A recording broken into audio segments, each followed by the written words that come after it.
Hey everybody, thanks so much for checking out our latest version of the Power Chats. This one with Hannah Lash, who we're so thrilled to have joining us.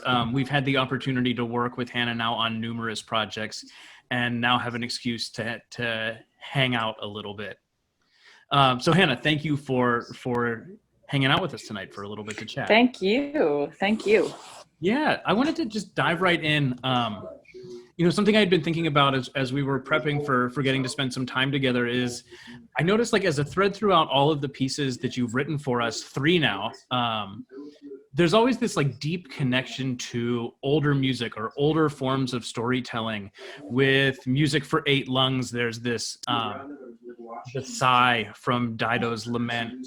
With the new piece for us and you, Dancing and Harp, Shepherdess and the Chimney Sweep is a classic story of Hans Christian Andersen. I wonder if you can talk a little bit just about how you think about your relationship to this older music, this older work. Yeah, absolutely. So, for me, I've always felt really connected with the music of the past, to the music of the past, and felt as though that connection is actually something really important that instead of shying away from, I really want to foster and nurture and, lean into, as it were. I feel as though so much of why I love being a musician is that I love so much music and it's so important to me. Um, and being fluent with it is also so important. I also feel as though there's a tradition that I love in music of kind of, if not paying homage to earlier music, then certainly kind of communicating with it and really honoring the relationship that one has to it. So that's a huge source of inspiration to me. I feel as though if it weren't for this deep love that I have of older music, I don't know if I could be a composer, really. Do you think that is this something you found sort of later, or because I wonder about like this anxiety of influence, or especially like growing up and like growing into your composerhood, was it something that you shied away from initially, or do you feel like this is Well, always been a thread? yeah, I mean, that's a great question. I think, when at least, well, I can only talk about my own trajectory, although certainly I've noticed something similar in certain students that I've taught too. But, when you first come to music, it's for the love of the sound, it's for the love of music that you've heard, that you've come into contact with. And for me, it was, being in contact with a instrument and being a pretty, active performer from being a tiny child. So, it seemed like such a natural outgrowth of that just to make up my own music. And then, and I think this is actually unique to the time that we live in and probably becoming less so of a trend now for kids who are actually up and coming at this point. But for me, growing up in the 80s and 90s, by the time I reached graduate school and even undergraduate, there was a real fear in the air of being derivative, and being unoriginal, and you can trace that back to the days of early modernism. Really, was the idea that it was, you sort of had to kill your forebears and do something entirely different and destroy the tradition and set out on your own to do something completely new. But if you think about it, that's actually a brief period of history that whole philosophy occupies. And like any trend, any rather short-lived trend, I found that I needed to examine it really quite closely and figure out whether it was to be trusted. And by the time I was done with grad school, I figured, actually, I don't think I trust this trend. It belongs to the 20th century, and I totally understand why it's there. It happened for a reason. But it made more sense to me to look at earlier models and actually be like, well, look for, even for somebody coming as late as Berg, let's say, even though he was a student of Schoenberg, still Berg was deeply attached to the music of the past. And so it's a relatively new and probably short-lived idea that one has to fight that hard to kill the training and the tradition from which one comes. Yeah, I wanted to ask about another sort of thread of influence on your work. How does your experience as a dancer inform your music making, whether you're performing or you're composing? Yeah.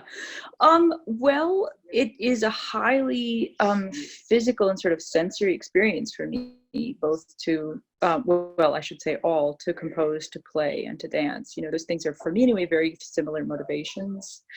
Um, and quite honestly, what I think it boils down to is energy. And the way I like to think about, you know, the way that music moves forward, you could think about this in a number of different ways, but if we break it down in the simplest possible way, in, let's say, tonal music, the energy which provides the forward impetus for tonal music is dissonance. And the energy which provides the forward impetus for a dancer is the friction off the ground that propels them forward. So there's a big similarity there for me in terms of how things move and how sort of kinetic that is and how energetic those forms are. Do you find yourself then when you're making a new piece, are you singing it, are you dancing it, are you moving through it as you make it and as you imagine it? Yeah, I mean, it's never sort of a choreographed process when it's like that, but there is a similar sense of exploration, and composing for me is very rarely a sedentary activity. You know, I'm usually, I don't like to be observed when I compose because I'm sure I'm doing very strange things. Yeah, I wanted to bring it back a little bit to Andy's first question about bringing in sort of influences of older music, because we have an upcoming collaboration that involves some different stylistic elements from the previous pieces that we've done with you. For example, we did have some of this, like in Stoned Prince, our Prince Harry monodrama. We had a sort of faux English folk song, or like lullaby tune, but in this upcoming piece, we have lots of different stylistic elements from different types of music. I wonder if you could sort of talk about what those are and why those are involved. Yeah, sure. So this new piece, The Applicant, which you're starring in, Jeff, it is, you know, it's so much fun to write. And interestingly enough, the plot of it, the storyline, is completely original. It has nothing to do with any previous story whatsoever. But, you know, in order to it's a satire, a very dark satire. And it's comedy, but it's deeply tragic. So in order to bring this across, in order to kind of get this sense of humor that really bites in the inside, I wanted to use all the tools that were at hand. And I think, you know, one of the things that I find so fascinating about the literature that I love the most is that authors riff off each other. You know, they learn from each other. If we didn't have you know, if we didn't have Shakespeare, of course we wouldn't have James Joyce. If we didn't have James Joyce, we absolutely would not have Thomas Pynchon, et cetera, you know. So these people are really using the materials that they know, and oftentimes evoking very clearly a certain atmosphere to bring something across. So similarly, musically, I feel as though all of those options are open to me. So, you know, and can really land a comic moment. So in some sense, having this moment of like a doo-wop song come in when your character, Jeff, is being sort of crushed in that moment, brings home the irony, in a sense that I couldn't quite, at least in my own creative space, I couldn't quite imagine a better way of doing that. So, you know, for me, it's about just using all the resources that are at my fingertips, embracing the relationships to previous and other musics that I can bring in very much in my own way. You know, I don't consider these things to be lifted from somebody else. They're, you know, digested through my own lens, but nevertheless, like, I feel not only free, but in some ways obliged to actually kind of exploit those connections. Hannah, I have two questions that tie back to Andy's and Jeff's. My first question is, like, I wanted to know which composers do you admire the most? And to follow up on Jeff's question, if you could tell us a little bit more about the story behind the new piece that you're writing for us.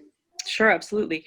So, you know, it's funny, I admire so many composers, they kind of cycle through for me. So, you know, 1 month I'll really be listening to one composer a ton, and then for the next few weeks another one. And so, I don't know, I would say, I can only really answer for this moment for myself, but I would say, at this moment, what's really resonating for me is Josquin, kind of as usual. He's basically somebody that I live with. Also, I cohabitate with Schumann. These people are my roommates.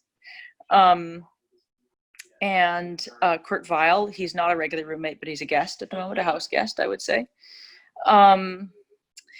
Let's see who else. I find Nina Simone to be completely fascinating. And Unsuk Chin, I think, is also really interesting.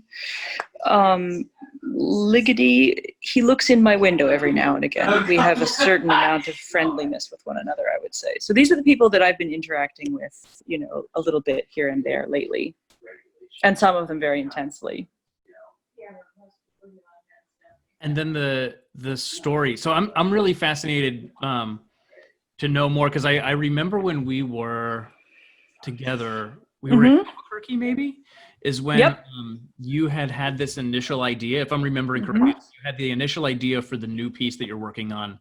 And you were telling us about it and laughing hysterically, because it's like it's deeply sad and troubling, but also very funny. Yeah, exactly. Like me, because I also am curious to know more about how it's going to work, because I'm sure. Yes, exactly.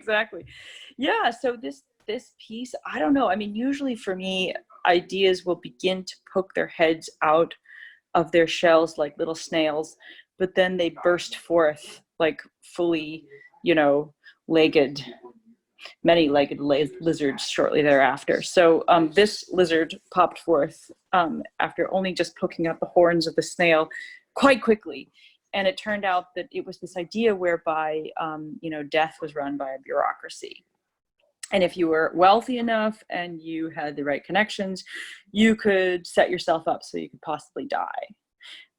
And you'd have to go through all kinds of procedures, committees, and exam, buying a permit, making sure that you were all in order to do this. And then the hearsay was you'd have a shot at freedom from this very sort of capitalist, bureaucratic, rat race that life is in this particular story. And I dare I say tends to be in our culture in general.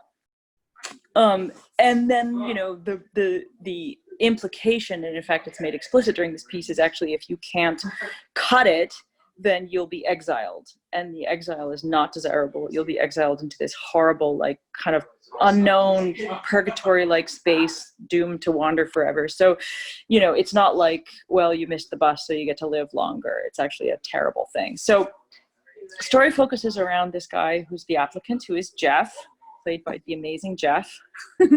Could be none other. And the applicant is getting his affairs in order. He's ready to put in his application for a death. And he's he's a young guy, really, but he feels like he's got his finances in such good order. He can actually achieve this pretty early on. So that's pretty cool. So he visits his accountant, and the accountant says, things are looking good for you. So he meets with the financiers, and the financiers not only say things are looking good for his finances, but they also, somewhere along the line, discover in his file that he actually comes from quite a moneyed bloodline. So they say, hey, this is great. You not only have one shot at the exam, you actually have 3 shots at the exam that you have to take in order to try to die, because you've got this much money in sort of a hereditary, you've inherited a lot of money. So there's the idea of sort of like inherited privilege. This guy is like really set up. So he, he gets everything is in order. He goes in for this exam. The committee is there. They grill him, and it makes no sense. The exam makes no sense. So he fails it.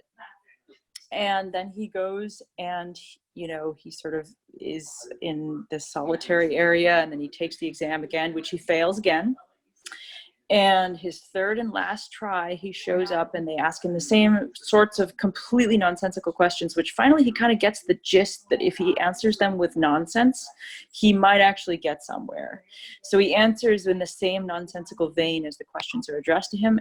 And he feels at the end of this exam that he's done quite well. It's his third and final try. So they send him out of the room. They say, look, we'll deliberate, see how you did, call you back. So they do that. They send him out. They decide that he's passed. They call him back in. They tell him that he's passed, but the sort of kicker, not to put it badly, is that they're going to celebrate with a bottle of champagne. So the head of the committee, played by the amazing Jana Beatty, she pops the cork of the champagne and it hits him on the head and knocks him over. And as an audience, we think, did he die? Is that his death? Like, what happened? And the final scene is that we see him prone, lying on the floor. He slowly gets up. And then we realize that, in fact, instead of dying, instead of being set free from this capitalist world, he's just entering a higher level of bureaucracy. He's now part of the committee. So that's the idea. It's turtles all the way down. All the way. So Hannah, just by talking to you and having seen your process through a bunch of pieces, like learned a lot about how you work and how you think about music. And it's in a really deep and personal and effective way. For composers who want to like step into adding other media elements into their pieces or have ideas but aren't sure how to realize them, do you have any advice for like do you do any creativity exercises or anything that help you develop this approach, or is it just kind of you always thought in these really cool ideas? Thanks. I mean, gosh, for me, and this is weird to say because in life I am not particularly brave. I don't think of myself as a brave soul, but I have no fears of failing particularly. I know I will over and over again, but I know that that's the most important thing to do to get forward in my own, creative thinking. So, I mean, I feel as though it's a little bit like being a kid and you want to learn how to go on the playground, and you can't do that unless you're willing to fall down and possibly get a lot of concussions along the way. But you want to walk on the top of the monkey bars, so you just keep on trying and trying and trying. And hopefully eventually you'll do a handstand on the top of the monkey bars, but you can only do it through repeated failure.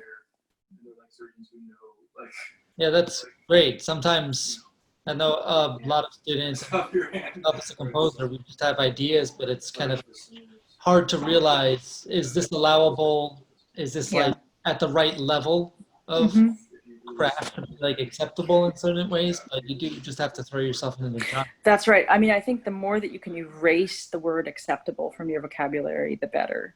I mean, who knows what's acceptable, what's unacceptable. You just push it. That's great. Thank you. Hey, Hannah, we actually have a question on the YouTube chat here. Okay. From a student of ours who was at Divergent Studio for a couple years. And I think was there when you were one of the guests. And she has a very good memory because she's asking, in Shepherdess, there is that tune that is repeated very well, I'll take you back. The Is E-flat that one? Yeah, exactly. Is that a folk tune? Like, is that an actual pre-existing tune? No. Okay. No, that's from the soup of the Lashian subconscious. But in Stoned Prince, the one that Jeff and I play together, right? Where he's singing about Princess Di. That is an actual. Yeah, that comes from Lavender's Blue, Dilly Dilly, Lavender's Green, When You Are a King, Dilly Dilly, I Shall Be Queen, that one. Okay. Yeah. But it's just a little chopped up and it's a little chopped up, spread out and a little mutated, exactly. Right? Yeah, and the idea was that it would be sort of like taps, but also this really, really sad, resonant kind of lullaby-like thing that was associated with his relationship with his mom. Right. I wonder too, this was sort of the second part. This is not related to Claudia's question, but because you've been teaching now for quite a while. So you've been at Yale 8 years now. Right. Okay. Yeah. At this point, because I know like a lot of what you do is it's not just teaching composition, you're also teaching all of these classes and historical surveys. What's your favorite is probably unfair, but what are the classes that at this point, like, you absolutely thrive on sharing this information? Well, good question. I mean, I love them all for different reasons. Counterpoint is always really, really close to my heart. Any type of analysis class I love teaching. I've taught the string quartets of Bartók several times now, and I love doing that. Yeah, I mean, I think the thing that's so fun about any of those is that every time I approach the material, I feel it's fresh, You're the star. Is there anything about your teaching that you feel like has changed the way you're looking at your composing? Because the way that we were just talking about composing, a lot of what we're saying is like, you know, just try all these new things, forget about what is the rules are supposed to be. We don't have to do what people want us to do in the 20th century. How does that notion jive with, you know, teaching 17th century counterpoint, or, you know, whatever it is that you happen to be doing? Does that feed you? Or? Yeah, I mean, I really think it does, but I feel as though it manifests slightly differently, which is to say that no counterpoint or analysis, these are not in any way separate activities from your normal like performance or composition life. They're actually deeply integrated in. So you have to find like a relationship that actually really, really allows those things to feel organically integrated. Do you do playing? Do you play through the counterpoint things that students are doing, or do you play through? Yeah, I do, and we sing through them. You know. It seems like to me that it's kind of like advocating that you take a lot of risks, but you should also know where you're taking the risks and ways you're taking the risks. Yeah, absolutely. And I think that's something surely that comes with experience. I mean, I don't think for a long time I felt quite as confident to take those risks as I do at this point. Yeah, that's a big jump.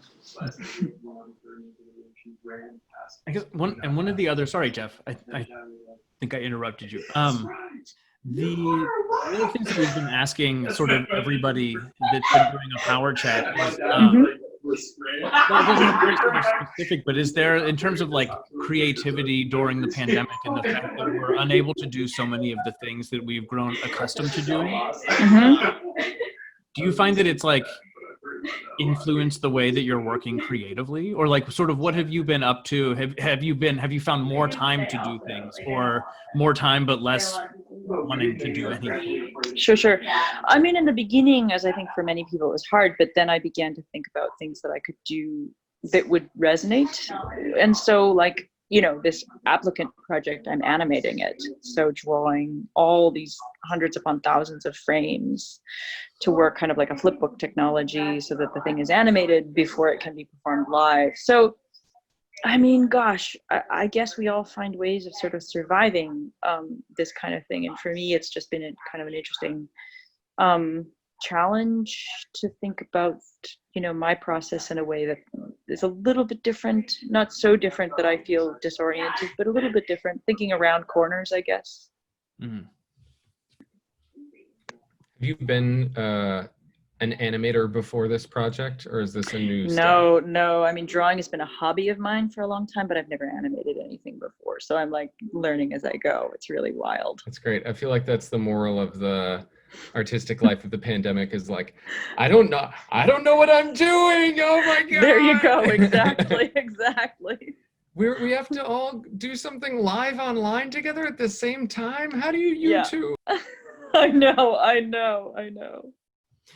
So I'm going to highlight now my ignorance to the project that I'm involved in. But with the flipbook, or like with the idea of the animation, what's the plan with that? That sounds so fascinating. Yeah, so it's, you know, somewhere between, I would say, 8 and 13 slides per second. And I put them into a software which basically allows me to choose a frame rate. You know, I put it with the sound file so I can coordinate it. And then, you know, I kind of juggle it around from there. So there's like, you know, I take photographs of my drawings and load them in as like little JPEG files. Right. I wonder, how do you think about, because now that we're hearing about all of the things that you do and do well, right? It's just like there's like surprises upon surprises. Don't build it up too high, Andy. I don't know. There are some surprises. Well, you are only the second or third composer, librettist, harpist, dancer that we've performed with on a project. So I wonder how you and this is maybe a boring question, but like a time management one, because I feel like there's even not in pandemic times when things are weird, it's just like there's always this struggle just to get the things done that need done. Do you have a systemic way of doing No, I'm terrible. I'm really terrible. I shouldn't even answer that question. Let's leave it. So then we're forced to just conclude that you're a freak and can do lots of things really well. No, I'm just, I'm a snail. I poke my horns out and then all of a sudden I'm a lizard. How snails work. Yeah. Amazing. Do any of you fellas have any sort of last things we want to chat about? What's next after our applicant work? What's coming over the horizon for you work-wise? What are you excited about? Gosh, I've got this really cool wind ensemble piece that's on the board, and another really exciting project for a choir and harp and percussion and piano. And then, beyond that, I'm just obviously beginning to think about more ideas for Loadbang. We'll have to put out like a 4-disc set at some. Yeah, absolutely. I plan sell- to monopolize your time forever after. We'll sell tens of copies. Yeah. My ears perked up with Windband because that was like such a part of my past, and I know with like schooling and are you allowed to talk about the Windband piece? Like who's it for and what you're doing? No, if I do, I'll be killed. It's a consortium. It's going to be huge, like a 4-movement symphony sort of thing. I haven't started it yet, but I'm looking forward to it. Have you written for Windband before? Gosh, once, yes. And are you going to name the piece something like Festivals and Canticles? That's like the exactly that. Piece. Yes, exactly that. That is it. Okay, so you can. Okay, great. You can credit me on the top of the score. Exactly, you will be on the top of the score and in the program notes. Festivals and Canticles for Andrew Kozar. Exactly. It's not a dedication. It's not a dedication. That's the title. Yes, there you go. Well, Hannah, thank you so much for agreeing to hang out with us. Can't wait, obviously, for the next time. Something I said for the next time that we are able to be in person. We'll give her a second to come back. Maybe she left. It's your fault, Andy. Yeah, no, I have that effect. Sometimes. Well, thank you in absentia, Hannah. Yeah. And thank you everyone who took time to check out the Power Chat. We have a couple really exciting ones coming out. So please check out, they're all up at loadbang.com. We have one coming up with Paul Pinto and another one with Heather Stebbins. And then our Christmas gift to everybody is a Power Chat with Ryko Futing. So again, thank you everyone for coming out. Sitting in and hanging out with us. And then also a thank you to Hannah, who's no longer with us.